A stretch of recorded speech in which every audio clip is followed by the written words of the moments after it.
Aivar Kuusmaa, kuidas hindad mängu tulemus pole küll meile positiivne, aga just seda tööd, mis on tehtud nüüd viimastel nädalatel, et tundub, et vaatamata 2-punktisele kaotusel on see ikka mootor käima saadud.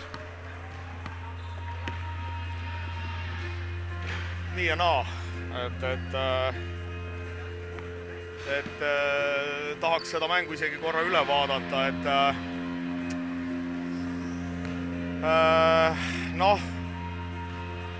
mul on siin natukene nagu mõtteainet just sellega, et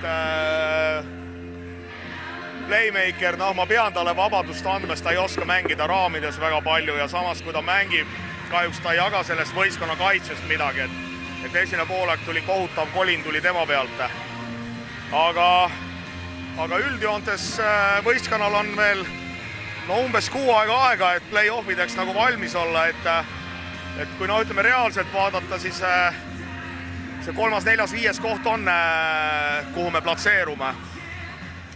Et nüüd enam nagu komistada ei tohi, aga sest Tallinna Kalevil on meil Kalev Cramoga mäng, et see nagu annab mingi eelis, aga jah, selle suure tõenäosusega selle mänguga me andsime oma 3. koha ära.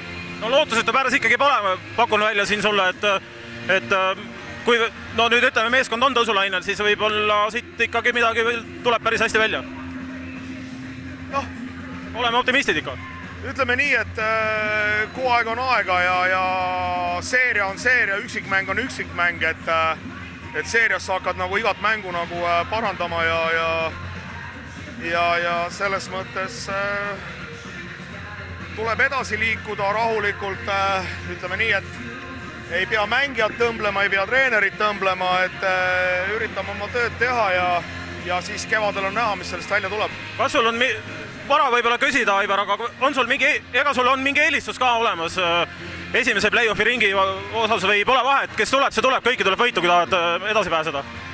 Ei, meil see aasta on kõik mängud on olnud suhteliselt rasked ja on ta siis Tarvas või on ta Pärnu või on ta Valga, et suhteliselt ei ole ühegi satsiga meil kerge olnud ja selles mõttes peame nagu